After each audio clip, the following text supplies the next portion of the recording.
Hai semua, selamat malam, salam sejahtera. Pada malam ini, satu malam yang gembira untuk rakyat Malaysia dan sudah pasti Anda di rumah ataupun di mana sahaja yang sedang menonton video ini, Anda menantikan apa ucapan Anwar, apa yang terkini daripada Anwar yang Anda mahu dengarkan daripada Anwar sendiri. Saya akan sampaikan kepada Anda, saya akan bawakan kepada Anda berita-berita terkini dan sudah pasti malam ini ada satu berita baik, bahkan lebih berita baik daripada Anwar Ibrahim. Selesai beliau menjadi Perdana Menteri ke-10, selesai beliau mengangkat sumpah menjadi Perdana Menteri ke-10. Tuan-tuan dan puan-puan semua yang saya hormati sekalian, malam ini sesuai dengan berita baik malam ini, setelah Anwar mengangkat sumpah menjadi Perdana Menteri dan sudah pasti Anda menantikan apa yang diucapkan oleh Anwar Ibrahim daripada Malaysia Gazette, Anwar akhirnya membuat kenyataan yang Anda nantikan. Anwar akan galas, amanah, penuh tawaduk dan tanggung jawab. Ini sudah menggambarkan kepimpinan Anwar Ibrahim untuk Malaysia kita ini. Ini sudah menjelaskan dengan kenyataan beliau ini. Beliau ini sangat layak untuk menjadi pemimpin, menjadi Perdana Menteri ke-10. Datuk Seri Anwar Ibrahim yang mengangkat sumpah jawatan sebagai Perdana Menteri yang ke-10 hari ini berkata, beliau akan menggalas amanah itu dengan penuh tawaduk dan bertanggung jawab. Pengerusi Pakatan Harapan ataupun PH menerusi ciapan ringkas di Twitter beliau menyatakan akan memikul tanggung jawab itu berpandukan kehendak rakyat.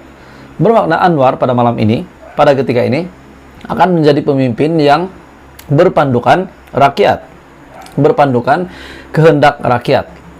Amanah akan digelas dengan penuh tawaduk dan bertanggung jawab.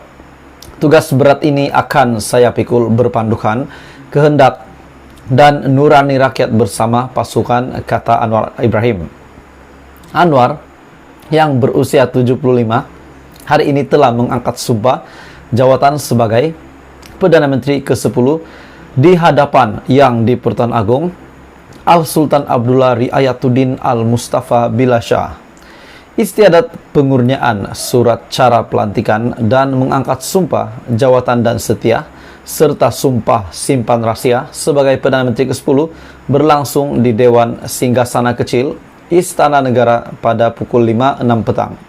PRU ke-15 pada 19 November menyaksikan keputusan Pakatan Harapan yang memperoleh 82 kursi, Perikatan Nasional 73 kursi, BN 30 bebas 2, manakala GRS 6, GPS 23, manakala Parti Bangsa Malaysia dan Parti Kesejahteraan Demokratik Masyarakat KDM masing-masing menang 1 kursi. Menjunjung titah Yang di-Pertuan Agong agar parti dan gabungan politik mempertimbangkan penubuhan kerajaan perpaduan bagi mengakhiri kemelut pembentukan kerajaan pasca PRU 15. Akhirnya hasil rundingan antara parti bersetuju dan menyokong pembentukan kerajaan perpaduan yang diterajui Pakatan Harapan. Jadi sudah terjawab, kerajaan perpaduan yang diterajui Pakatan Harapan. Jadi tuan-tuan dan puan-puan semua, Anwar Ibrahim Perdana Menteri ke-10 sudah mengeluarkan kenyataan ini, dan ini pasti berita baik kepada rakyat Malaysia, kepada semua yang menantikan ucapan terkini Anwar Ibrahim.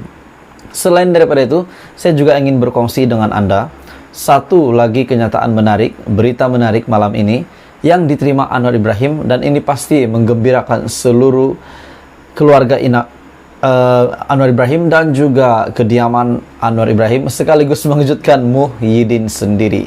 Walaupun Muhyiddin agak dilihat tidak berapa puas hati dengan keputusan, dengan pengangkatan sumpah daripada Anwar Ibrahim, setelah Muhyiddin memberitahu media bahwa beliau mahu tahu bukti keabsahan kenapa Anwar Ibrahim boleh menjadi Perdana Menteri ke-10. Masuk kepada berita seterusnya, Sultan Johor. TMJ ucap tahniah kepada Anwar, menunjukkan bahwa TMJ juga bersedia untuk melihat pemimpin baru Malaysia, melihat Perdana Menteri baru Malaysia, yaitu Anwar Ibrahim sebagai Pakatan Harapan, yaitu menerajui kerajaan perpaduan yang diterajui Pakatan Harapan ini berpandukan kehendak rakyat. TMJ juga sudah mengeluarkan kenyataan tahniah kepada Anwar. Sultan Johor, Sultan Ibrahim, Sultan Iskandar mengucapkan tahniah kepada Datuk Seri Anwar Ibrahim atas pelantikannya sebagai Perdana Menteri yang ke-10 hari ini. Turut tidak ketinggalan berbuat demikian Tunku Mahkota Johor, Tunku Ismail Sultan Ibrahim. Anwar mengangkat sumpah sebagai Perdana Menteri di hadapan Yang di-Pertuan Agong di Istana Negara petang tadi. Jadi tonton dan puan-puan semua, kita menantikan berita baik lagi banyak seterusnya daripada Anwar Ibrahim, apa yang beliau akan berikan kepada rakyat Malaysia dengan kenyataan beliau di Twitter dengan ucapannya sendiri bahwa beliau akan meneraju Malaysia ini berpandukan kehendak rakyat, dan seterusnya kita menantikan berita-berita baik seterusnya daripada Anwar Ibrahim. Teruskan bersama di dalam channel ini untuk info-info terkini politik dalam Malaysia. Termasuk timbalan Perdana Menteri, sebab itu UMNO sokong PH di AP. Laporan sumber daripada dipercayai memetik laporan eksklusif Sin Chew dalam perjanjian PH Barisan Nasional, UMNO akan mendapat jawatan ini. UMNO yang bekerja sama akan mendapat jawatan ini di dalam pentadbiran Anwar Ibrahim. Pertama, timbalan Perdana Menteri. Kedua, Menteri Pelajaran. Ketiga, Menteri Dalam Negeri. Keempat, Menteri Kewangan. Dan yang kelima, Menteri Pertahanan. Setakat ini, kelima-lima ini akan dijawat oleh UMNO. Tawaran kerjasama Pakatan Harapan Barisan Nasional. Hala 7 kerajaan, junjung perlembagaan, terutama aspek Islam Melayu, Bumi Putra dan Raja-Raja. Kedua, Parlimen tidak dibubar sebelum genap 5 tahun. PM dari PH, timbalan Perdana Menteri pula dari Barisan Nasional. Perak dan Pahang pula diketuai oleh Barisan Nasional. Manakala untuk jawatan kabinet dibahagi mengikut peratus ataupun persen masing-masing di Dewan Rakyat. Selepas itu, lantikan ahli parlimen Barisan Nasional ke kabinet perlu dipersetujui Majlis Tertinggi. Lantikan ahli Dewan Negara, JLC dan juga jawatan kerajaan lain perlu dimaklum dan dibincang dengan Perdana Menteri dan timbalan Perdana Menteri. Jawatan kanan kabinet, Kewangan, Dalam Negeri, Pendidikan, Pertahanan akan diputus oleh Perdana Menteri dan timbalan Perdana Menteri berdasarkan kemampuan dan juga kelayakan seseorang untuk menjawat jawatan tersebut. Komposisi kerajaan diwakili setiap parti. Kerjasama ini optimis akan disertai Blok Borneo. Jadi kerajaan perpaduan ini akan melibatkan daripada Blok Borneo dan juga UMNO, yaitu yang sudah sah. Yang saya boleh lihat di sini, timbalan Perdana Menteri adalah daripada UMNO. Tapi tidak lupa juga, Sarawak juga ada membuat satu request, satu permintaan bahwa Sarawak juga ingin menjadi timbalan Perdana Menteri. Di mana di artikel yang sama Agenda Daily, Sarawak minta jawatan timbalan Perdana Menteri. Gabungan Parti Sarawak GPS meminta kerajaan baharu Datuk Seri Anwar Ibrahim untuk mempertimbangkan jawatan timbalan Perdana Menteri TPM kepada parti itu yang mempunyai jumlah kerusi terbesar dalam Blok Borneo. Saya rasa layak untuk GPS ataupun parti daripada Blok Borneo untuk meminta request permintaan seperti ini, sebab GPS telah mendapat kerusi yang paling banyak di Blok Borneo, yaitu sebanyak 20 kerusi dan ke atas. Walaupun tidak menyatakan secara jelas, Premier Sarawak Tan Sri Abang Johari Tun Openg memberi bayangan bahwa kerajaan baru harus mengambil kira perkara ini bagi mengukuhkan perpaduan lapor awani.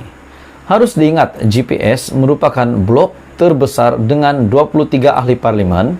Blok kita sangat besar, katanya pada sidang media di Ibu Pejabat PBB hari ini pada Kamis.